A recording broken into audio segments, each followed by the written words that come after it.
Thomas the Favorite Engine. The engines are proud to be working on Sir Topham Hatt's railway, known as the North Western.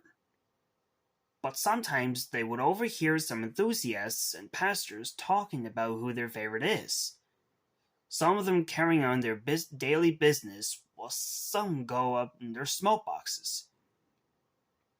But over the years, when they wondered about the topic, they have one question in mind: who is Sir Topham Hatt's favorite? One early morning at Farquhar, Daisy, the diesel rail car, had returned home from her midnight pester duties. But she was happy now that her work was done. Sir Topham Hatt would be pleased with me for taking my passengers to fly the ferry at the harbour, she boasted the other engines, right on time at my destination. When he finds out that I have worked so hard on this branch line, he will decide that I shall be his favorite. Really, Daisy? Asked the lady sleepily. Why would you be Sir Topham Hatt's favorite engine?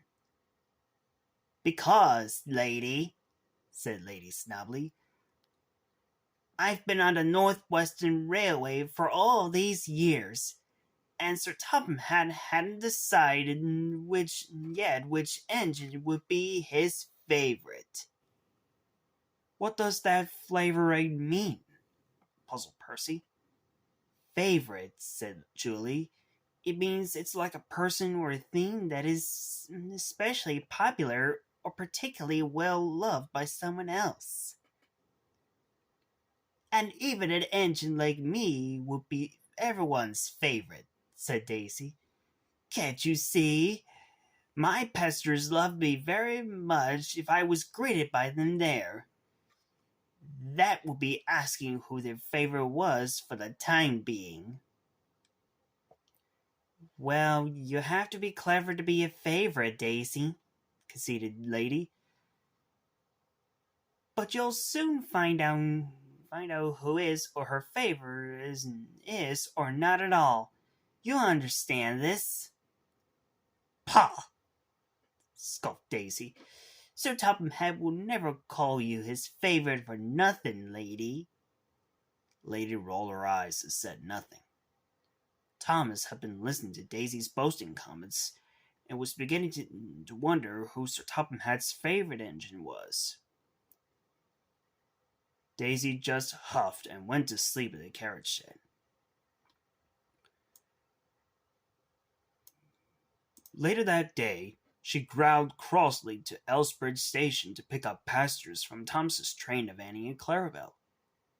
Thomas and his passenger cars were there, who had already arrived from Farquhar. Hello, Daisy, called Thomas cheekily. Are you still going on about who someone's favorite engine is? Yes, grunted Daisy. How did you know? I've heard about your today's quarrel over this, answered Thomas. When I was in the shed with you all, I've been thinking about who would make Sir Topham Hatt's favorite. Really? Snorted Daisy. For a tank engine like you, who won't be Sir Topham Hatt's favorite because I deserve to be chosen for the diesel rail car instead. Maybe, said Thomas, but someday Sir Topham Hatt will suggest soon that another engine will be his favorite. I'm sure it could be you or something. Pooh, if you say so, Thomas, grumbled Daisy, as the guard's whistle blew, and she purred crossly away.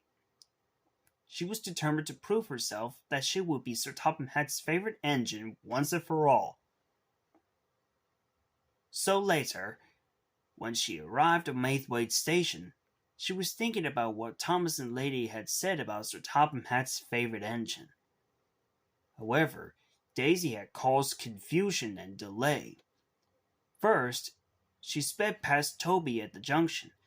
The brown tram engine was surprised. Second, Daisy started so quickly that she left plenty of her passengers behind. And last but not least, she raced along the branch line, passing the red signal. And then she burst her ejector. Luckily, her driver stopped his engine. "Botheration!" yelled Daisy. "Now I'll never be on time!" Now Thomas was resting in the shed when the station master came to see him. "There is trouble on the branch line," he said. "Daisy has stopped because she passed the red signal and has broken down. You must go and help her, Thomas." Thomas was surprised. He had never heard that a diesel rail car had passed the red signal before, but he had to help Daisy if he wanted to be a really useful engine. "Yes, sir," he tooted, and he puffed away to the rescue. When Thomas arrived, he found Daisy stranded and buffered up in front of her. "Now you can be just like a passenger car like the engines pull," teased Thomas. Daisy sniffed. "Do I look like a passenger car to you?" she sneered. "Don't worry, Daisy," whistled Thomas. I'll get you back to the sheds right away." And he pulled away. Daisy, however, didn't help. She just sulked all the way home. But Thomas paid no attention. That evening, when the two engines got home, Sir Topham Hatt was waiting for them. He wasn't thankful that Daisy was being very seriously foolish. "You have caused confusion and delay," he said sternly to the diesel rail car.